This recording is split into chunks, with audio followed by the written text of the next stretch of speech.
Right, welcome everyone to another edition of TalkShop TV. We're conscious that we haven't done a TalkShop TV for a while, and as we've actually been back around the depots as we've been allowed to be, actually the feedback we said is you still want to see these now and again. So here we are. We've got a full team of the full exec here, myself, Vitto, Mark and Paul, because we've got quite an agenda to cover. Obviously, there's quite a bit happened since we were last in one of these sessions with you all.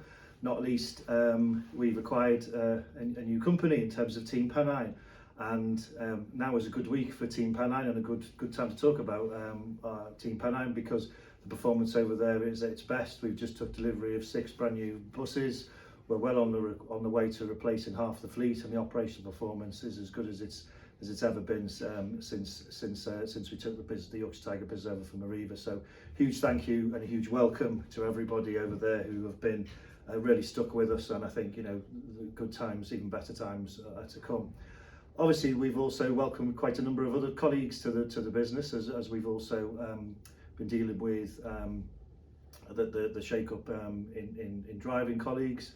We're in the midst of a national bus driving shortage and several other shortages across the country at the moment, and whilst we're going through our issues, it is a national issue affecting all bus operators and many other sectors up and down the land. If you've joined us, a huge welcome. I think many of us will have met you anyway in inductions, but really glad that you chose to come and work for us at Transdev, and we hope we can give you long fulfilling careers as well. It's quite appropriate therefore that we come from you from the academy here in Harrogate after another busy day here. Vitto's going to talk to you about how we're dealing with the national driver shortage and what we've done to try and mitigate some of that in terms of reducing some timetables to try and reduce the impact on our customers as much as we can, and reduce the impact on you as much as we can as well.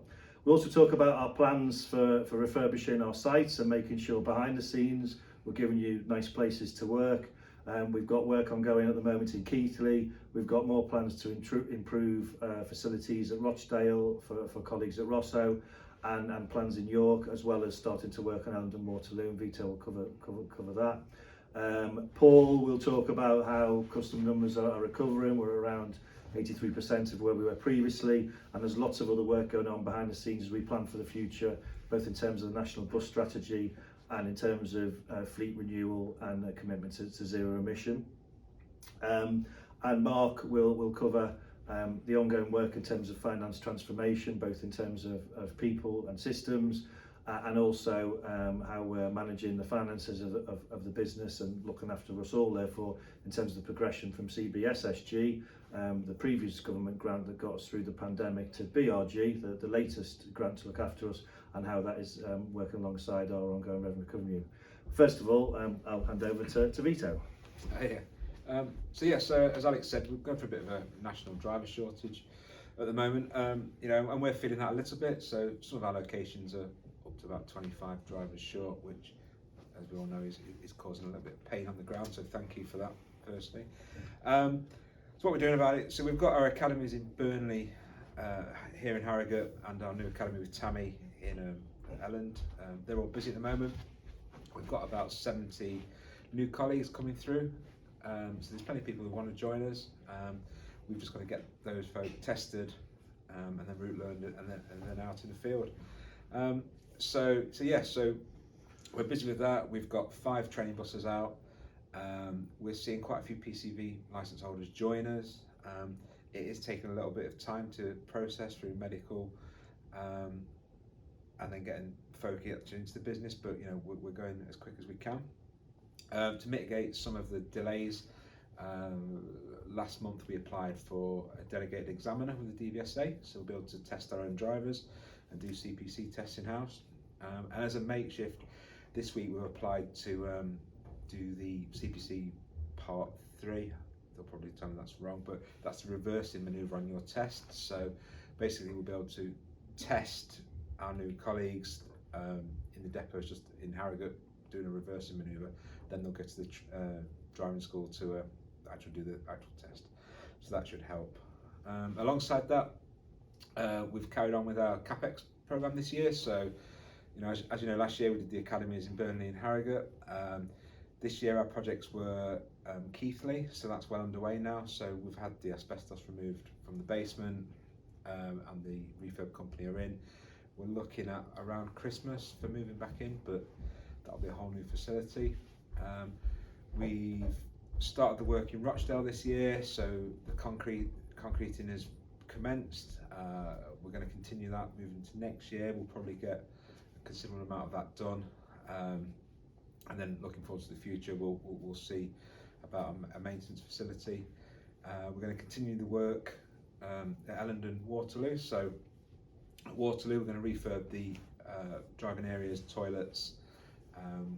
The decorators already been in, they've done the outsides and the offices, so we've made a start there. And then Elland will be building a new academy upstairs, pretty much like this one, and then refurbing the downstairs offices, toilets and breakout area for colleagues, so that should be quite a big improvement. And then look at that, next big project really will be York Depot. So I think everyone knows that we've been looking at a new place in York.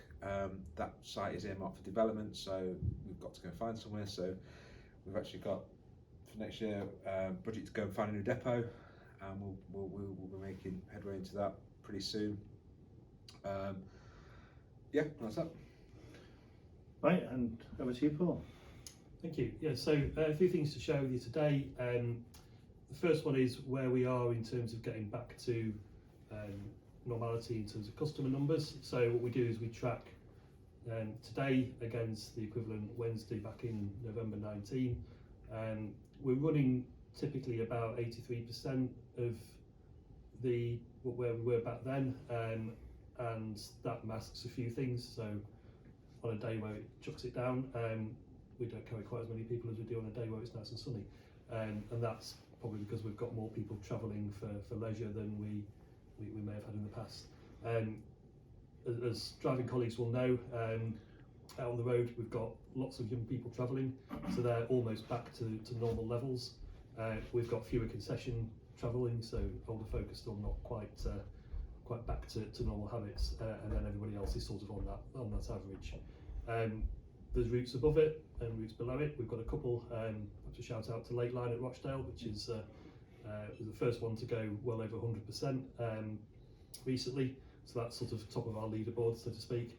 But generally speaking, routes that have lots of young people on, routes that go to towns rather than cities are stronger.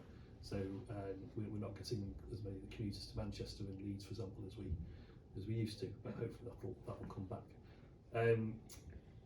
So that's recovery. The second bit is the national bus strategy, which was published back in March by the government, and they gave us till the end of October for every local authority in the country to come up with a bus service improvement plan, and we had to work. The councils had to work with the bus operators to do that. So we've had a summer of meeting after meeting, probably in excess of about 60 or 70, across 6 different local authorities, and basically we've come together to produce plans that put more bus priority in there. So, and the survey colleagues helped us with to identify hotspots and delays and things like that, has informed all that. Pretty much everything that you fed back to us has gone in there. We talk about potential frequency improvements on some routes, making some routes faster, making fares more affordable, more multi-operated ticketing, all things like that. And we've basically worked with our local authorities to put that plan together, put some numbers against it, sent them all off to the DFT at the end of October, and now the Department for Transport, they need to work out how to fund this. We've had an initial settlement through the spending review that you may have heard about with the budget recently, and that'll go part way to it, but hopefully there'll be more funding to come in future years, as there's quite a lot of plans in there that we think will help our business grow, help you as colleagues get through congestion better, it'll encourage more people to travel, and hopefully make some real significant change in there. And the third bit is Zebra, which is a government fund for zero emission buses. They stuck an R&A on it to make a catchy acronym. It stands for regional areas, if we need to know the detail. We're working with 2 authorities for that, so we're working with North Yorkshire and West Yorkshire, Basically, it's a bid where a fund where we put a bid in to fund infrastructure for zero emission buses, and also to fund some of the cost of the vehicles. So we've plumped for electric rather than hydrogen because what we have more experience of, what we think is a more mature technology. North Yorkshire, the plan there would be to replace the rest of the fleet at Harrogate of diesel vehicles, with 39 buses there, for the 1, 7 and the 36 mainly.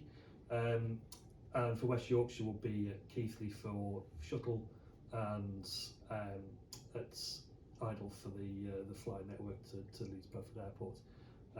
All in all, that'll be 71 vehicles. It's a competition, so we may not be successful. We hope we are, because it's a good project, lots of work in it, lots of benefits it'll bring, and that will hopefully then be a springboard to do more of that sort of thing in future years in other depots going forward. So that's pretty much it for me, Alex. Yeah, thanks, Paul. Over to you, Mark. Yeah, thank you. So last few months we've continued apace with our finance transformation program. So two main parts of that: one around the people and organisation side, and then secondly around the system side. So from a colleague perspective, we've co-located the shared service centre that used to be based in Keighley. We brought together the finance team in Harrogate, and as the COVID restrictions have eased, we've now got the team working together back in the office, which is, you know, we're seeing the benefits of that. We've grown the team as we've acquired Team Pennine, and we've recruited a number of new colleagues, given that not everyone from Keighley came over. So we're now at full strength from a payroll, accounts payable, accounts receivable perspective, and we've got some further recruitment to complete on the financial planning and analysis side, which we're working on. And then secondly, from a systems perspective, earlier in the year we deployed Microsoft Dynamics, and like any new system, it had its teething problems, but that has bedded down now, and we're starting to see the benefits of the investment that we've made in Dynamics, and we'll continue to build on that over the coming months. So those have been two kind of main aspects of the transformation. And then alongside that, obviously, as the pandemic has progressed, we've been in receipt of various grants that the rest of the team have talked about. So CBSSG, which was the initial grant that government provided at the start of the pandemic, that came to an end at the end of August. So we're finalising the kind of reconciliation and claim process with DFT, and that should be largely complete by the end of the year. And at the beginning of September, CBSSG was replaced with the bus recovery grant, and as passenger numbers have recovered and we've increased our operations and service levels, that grant is not as generous as CBSSG, but it still provides a good level of funding to support us as we grow our passenger numbers. So that's fed into our forecast for 2021, and we've recently completed our budget exercise for 2022. So I'm pleased to say that the business as a whole is still profitable despite the challenges that we've faced in the last 18 months. It still remains profitable, and from a cash perspective, we're still in a strong cash position, which has enabled us to make the investment and continue making the investment that Vitto and Paul have talked about. So that will continue into 2022 as we grow our revenue with passenger numbers coming back, and we keep the focus on our costs and our cash management. So lots going on, but lots to look forward to as well.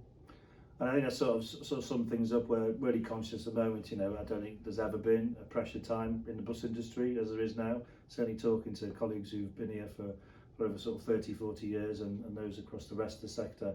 It's one thing to deal with the pandemic. I think it's another thing to deal with the end of the pandemic, and then deal with a huge sort of employment crisis, which is seemingly going on across the UK. And at the same time, how do we then make sure that we put the business on a secure footing and grow and take advantage of the positive and visionary thinking that is currently in place in government for bus.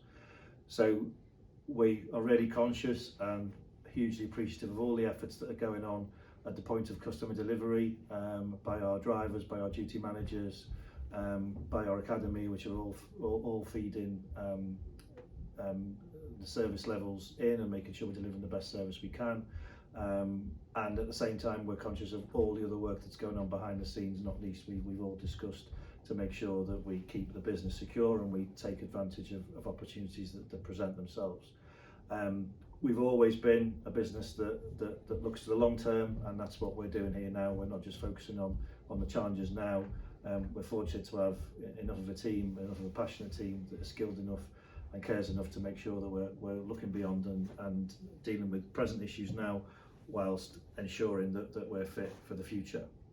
So thank you to absolutely everyone in the company. I don't think we can be as proud of you as we are of where we've got to this point and where we go next. And thank you as ever for the feedback.